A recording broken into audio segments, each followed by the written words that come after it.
अभी हम अपने पाठ्यक्रम को आगे बढ़ाते हैं और आज कक्षा एकादश की इस रसायन विज्ञान की क्लास में हम पढ़ने जा रहे हैं तुल्यांकी द्रव्यमान, जिसको हम इक्विवेलेंट वेट के नाम से या इक्विवेलेंट मास के नाम से जानते हैं।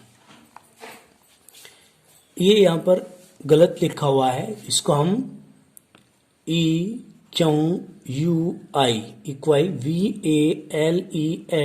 इक्विवेलेंट बोलते हैं। ये गलत है, ये सही है, ठीक है ना। हम कह रहे हैं इक्विवेलेंट वेट क्या होता है। किसी तत्व की वह मात्रा जो 1.008 भाग हाइड्रोजन से तथा 8 भाग ऑक्सीजन से तथा 35.5 भाग क्लोरीन के साथ में क्रिया करती है या इतनी मात्रा को विस्थापित कर देती है। अब क्रिया करेगी तभी तो विस्थापित करेगी, क्रिया करेगी तो किसी पदार्थ की इतनी मात्राओं के साथ में जब क्रिया करेगी तो उन मात्राओं को लेकर के अलग हो जाएगी कोई नए प्रोडक्ट के साथ। तो हम कहेंगे कि ये जो मात्रा होती है यही इक्विवेलेंट वेट होती है, ठीक है ना। अब तत्व का तुल्यांकी भार क्या होता है, ये द्रव्यमान क्या होता है, फॉर्मूला है तत्व का परमाणु भार बटे तत्व की संयोजकता। क्लियर। अब आगे चलते हैं। अब हम अम्लों का तुल्यांकी भार यदि पढ़ेंगे तो क्या कहेंगे, अम्ल का तुल्यांकी भार अम्ल की वह मात्रा है जो 1 मोल H पॉजिटिव आयन अम्ल की तुल्यांकी भार को प्रदर्शित करती है, ठीक है ना। हमने क्या कहा, अम्ल का तुल्यांकी भार अम्ल की वह मात्रा है जो 1 मोल H पॉजिटिव को अम्ल से विस्थापित कर देती है, तुल्यांकी भार को प्रदर्शित करती है। इसमें यहां पर मिस्टेक है, थोड़ा सा इसमें सुधार करेंगे। अम्ल का तुल्यांकी भार बराबर आणविक द्रव्यमान बटे अक्षारीयता, ये अम्ल का तुल्यांकी भार का हमारा फॉर्मूला हो जाता है। फिर हम कहते हैं अक्षारीयता या भास्मिकता को पढ़ते हैं, यानी कि बेसिसिटी। बेसिसिटी क्या होता है, विस्थापित H पॉजिटिव आयनों की संख्या। जितने भी H पॉजिटिव आयन विस्थापित होते हैं वो उसकी अक्षारीयता कहलाती है। अक्षारीयता क्यों पढ़ रहे हैं, क्योंकि अम्ल का तुल्यांकी भार निकालने में हमें अक्षारीयता की आवश्यकता पड़ रही है। अब हम कह रहे हैं कि अम्ल से विस्थापित होने वाले H पॉजिटिव आयनों की संख्या जितनी भी होगी वो उसकी अक्षारीयता होगी। किसकी, अम्ल की। अम्लीयता की यदि बात करते हैं तो हम कहते हैं एसिडिटी। हम कहते हैं कि अक्षार से विस्थापित होने वाले OH निगेटिव आयनों की संख्या जो होगी वह उसकी अम्लीयता होगी। किसकी, अक्षार की। अब आप समझ सकते हैं कि अक्षारीयता अम्लों की होती है और अम्लीयता अक्षारों की होती है। क्लियर। OH निगेटिव आयनों की संख्या ही उसकी अम्लीयता कहलाती है, किसकी, अक्षार की। तो अक्षारों का यदि तुल्यांकी द्रव्यमान निकालना है तो हम कहेंगे आणविक द्रव्यमान बटे अम्लीयता। क्लियर हो गया फॉर्मूला। अब हम आगे चलते हैं। हमने क्या कहा है, अम्लों का तुल्यांकी भार ज्ञात करना, यानी कि एसिडिटी। क्या होता है, HNO3 का तुल्यांकी द्रव्यमान ज्ञात करो। प्रश्न हमारे पास आता है कि HNO3 का तुल्यांकी द्रव्यमान ज्ञात करो। अब देखिए क्या कहा इसमें, इसको अच्छे तरीके से समझेंगे हम। प्रश्न ये है हमारा, हम देखेंगे कि इसकी अक्षारीयता क्या होती है, फिर इसका आणविक द्रव्यमान कितना होता है, फिर निकालेंगे कितनी अक्षारीयता है कितनी क्या है। देखिए जरा ध्यान से समझेंगे हम इसको समझते हैं। कैसे समझेंगे, ये कहा है कि HNO3 का तुल्यांकी द्रव्यमान ज्ञात कीजिए। कैसे करेंगे, यहां लिखिए HNO3 है आपके पास। इसका आयनाइजेशन जब हम करते हैं तो H positive plus NO3 negative में इसका आयनाइजेशन होता है। तो कितने H पॉजिटिव आयन दिए, चूंकि ये अम्ल है, ये क्या है, अम्ल। HNO3 नाइट्रिक अम्ल होता है, इसने H पॉजिटिव आयन विस्थापित किए तो अम्लों की होती है अक्षारीयता। अक्षारीयता H पॉजिटिव आयन है A, इसका मतलब अक्षारीयता हो गई A। क्लियर हुई बात, ये तो हमें समझ में आ गया। अब हम कहेंगे HNO3 का तुल्यांकी भार बराबर आणविक द्रव्यमान बटे लिखे आणविक द्रव्यमान बटे अक्षारीयता। क्लियर हुई बात। अब देखिए, अक्षारीयता को आप भास्मिकता भी कह सकते हैं। अब चूंकि आणविक द्रव्यमान हमारे पास नहीं है तो हम क्या करेंगे, HNO3 का आणविक द्रव्यमान बराबर 1 प्लस नाइट्रोजन का 14 है प्लस 3 है, चूंकि पैरा पोजिशन में है मल्टीप्लाई में ले है, गुना ऑक्सीजन का 16। 1 प्लस 14 प्लस 16 दिया 48। टोटल करेंगे तो कितना आ जाएगा बताइए, 63 आ जाएगा। अब हम क्या करेंगे, ये हो गया हमारा 63 अपॉन अक्षारीयता कितनी थी 1 इक्वल टू हमारा आ गया 63। तो हम HNO3 का तुल्यांकी द्रव्यमान कह देते हैं कि कितना होता है 63 हो जाता है। आगे चलते हैं, HCl का तुल्यांकी द्रव्यमान सीखेंगे। अब HCl का तुल्यांकी द्रव्यमान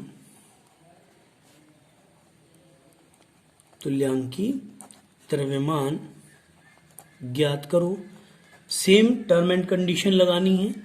हम क्या करेंगे, HCl का आयनाइजेशन करेंगे, ये होगा हमारा H प्लस प्लस के Cl माइनस। अब हमने क्या करना है, कितने H पॉजिटिव आयन है, ये अम्ल है ना, ये हम याद करेंगे कि ये अम्ल है। अम्ल की होती है अक्षारीयता, क्या होती है अक्षारीयता। अक्षारीयता हो गई 1। क्लियर।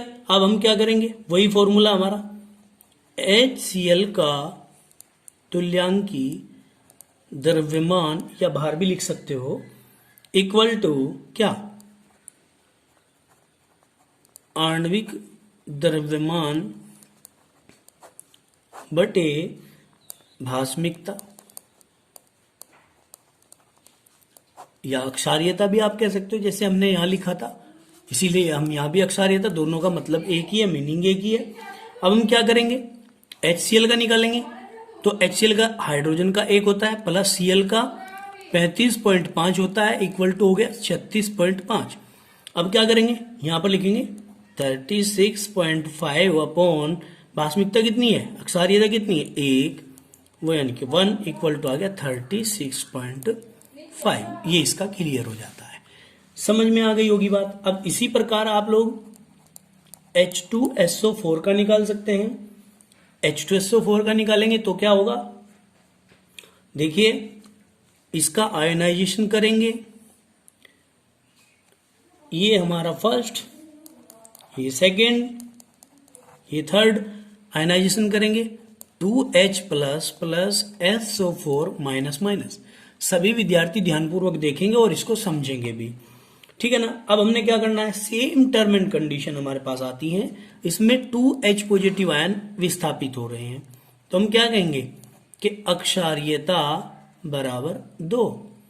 क्लियर हो गई बात। अब क्या करना है, आगे चलते हैं। अब हमने इसका द्रव्यमान निकालना है। फॉर्मूला क्या है हमारे पास, H2SO4 का तुल्यांकी द्रव्यमान बराबर आणविक द्रव्यमान किसका भाई, H2SO4 का, अपॉन अक्षारीयता। अक्षारीयता क्यों क्योंकि ये अम्ल है। क्या है ये, अम्ल, और अम्लों की क्या होती है, अक्षारीयता होती है।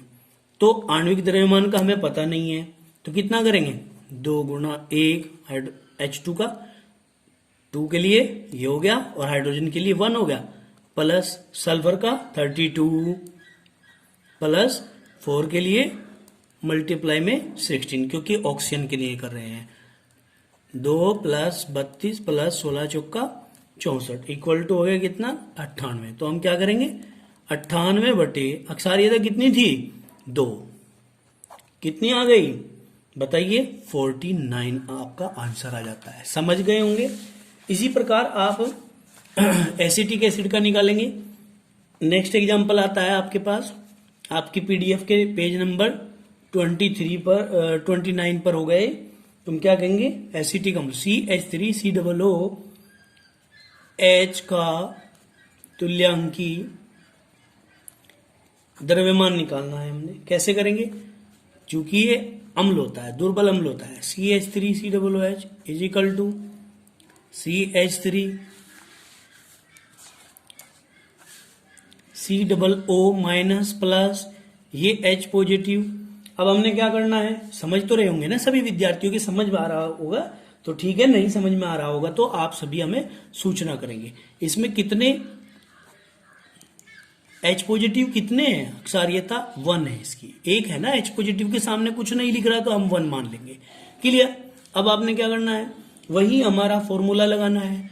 फॉर्मूला लगाना है तो उसमें आणविक द्रव्यमान लिखना पड़ेगा। फॉर्मूले ये लिखे हुए हैं पहले भी, यहाँ पर आपको मैंने बताया है, वहां से आप देखेंगे कि आणविक द्रव्यमान निकालेंगे CH3COOH का। तो कार्बन के लिए 12 प्लस 3 गुना हाइड्रोजन के लिए 1 प्लस कार्बन के लिए फिर 12 प्लस ऑक्सीजन के लिए 16 प्लस दूसरे ऑक्सीजन के लिए 16 प्लस हाइड्रोजन के लिए 1। टोटल कैलकुलेट करेंगे, फाइंड आउट आएगा 60। तो हम क्या करेंगे, 60/1 ये हमारा निकल करके आ जाता है 60। तो इसका तुल्यांकी द्रव्यमान 60 आ जाता है। यहां पर आप फॉर्मूले का यूज करेंगे, बीच में खुद लगाना है फॉर्मूला, ठीक है ना। अब इसके बाद हम क्या करते हैं, ऑक्जेलिक एसिड का निकालते हैं। नेक्स्ट एग्जांपल हमारा आता है COOH। देखिए बॉन्ड बच्चे अक्सर करके गलती करते हैं, आपकी जो पीडीएफ आई होगी उसमें भी शायद मैं कह सकता हूं कि बॉन्ड गलत होगा। ये कार्बन से कार्बन पे ही बॉन्ड लगाना है, ये ध्यान रखें, बॉन्ड कार्बन से कार्बन पे लगाना है, ठीक है ना। अब आप क्या कहेंगे कि इसका आपको इंटू 2H2O इंपॉर्टेंट है, इसका तुल्यांकी द्रव्यमान आपको निकालने के लिए कहा है, क्या, तुल्यांकी द्रव्यमान, क्योंकि ये ऑक्जेलिक एसिड है, OXALIC ऑक्जेलिक एसिड। और एसिड का क्या होता है आप लोगों को भली भांति पता है एसिड का क्या होता है, ठीक है ना। एसिड यानी कि अम्ल, अम्लों की होती है अक्षारीयता। तो आप क्या करेंगे, COOH सिंगल बॉन्ड COOH, इसका तो आयनाइजेशन करेंगे, आयनाइजेशन करेंगे तो COO negative single bond COO negative plus एक हाइड्रोजन ये 2H पॉजिटिव। तो हम कहेंगे कि अक्षारीयता बराबर 2। क्लियर हुई बात, अक्षारीयता कितनी आ गई, 2 आ गई। अब हम क्या करेंगे, हम कहेंगे COOH, मैं फॉर्मूला लगा देता हूं, कभी आप इसमें कंफ्यूज हो जाओ, का इंटू 2H2O का आणविक द्रव्यमान, समझ गए जाएंगे, खुद ही समझ जाएंगे। का तुल्यांकी बाहर निकाले, सॉरी तुल्यांकी बाहर, क्या, तुल्यांकी द्रव्यमान। तो हम कहेंगे कि आणविक द्रव्यमान बटे क्या, अक्षारीयता, क्या जी, अक्षारीयता या भास्मिकता। पीडीएफ में यहां ऑर्गेनिक लिख रहा है, ऑर्गेनिक, ये फॉर्मूले में जो ऑर्गेनिक लिख रहा है ये गलत है, ये ऑर्गेलिक लिख रखा है ये भी गलत है। ये होता क्या है, ये होता है ऑक्जेलिक एसिड। अगर किसी विद्यार्थी की कॉपी में ये गलत हो रहा होगा नाम, तो आप इसको ऑक्जेलिक एसिड लिखेंगे। और फॉर्मूला हमेशा आणविक द्रव्यमान बटे अक्षारीयता आएगा। ये जो यहां पर इसमें ऑर्गेनिक लिखा हुआ है, ये ऑर्गेनिक नहीं है, ये गलत है। ये ऑर्गेलिक नहीं है, ये गलत है। ये सब यहां पर OXALIC ऑक्जेलिक एसिड है, ऑक्जेलिक अम्ल है। क्या है, ऑक्जेलिक अम्ल है, ध्यान रखना है इस बात का। तो हम क्या करेंगे, आणविक द्रव्यमान निकालेंगे। अब आणविक द्रव्यमान कितना निकल कर आता है, कैसे निकल कर आता है, वो आप लोग समझेंगे। देखिए अब बात समझने की है सारी ना।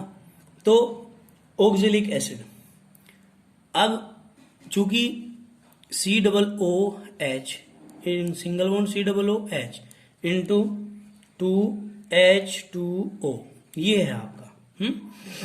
अब क्या करें, इसका निकालेंगे कैसे हम, ये देखना है। हमने क्या करना है भाई, हाइड्रोजन कितने हैं, ऑक्सीजन कितने हैं और कार्बन कितने हैं, इसका हमें ध्यान रखना है, ठीक है। अब हम ध्यान करते हैं, इसका टोटल निकालेंगे। अगर इसको भी साथ में ले रहे हो तो इसका भी ऐड कर देना है, नहीं तो इसका निकाल लीजिए, यानी कि 2 है ये, तो आप क्या करोगे 2 पहले ले लीजिए, ठीक है। कार्बन का क्या करेंगे गुना 12, क्योंकि 2 कार्बन है, प्लस 1 2 3 4, 4 गुना ऑक्सीजन का होता है 16, प्लस 1 2 2 गुना 1। क्लियर हो गई बात आप लोगों की। तो ये इतना आ गया, यहां तक कितना आता है 12 दूनी 24 प्लस 16 चौका 64 प्लस 2।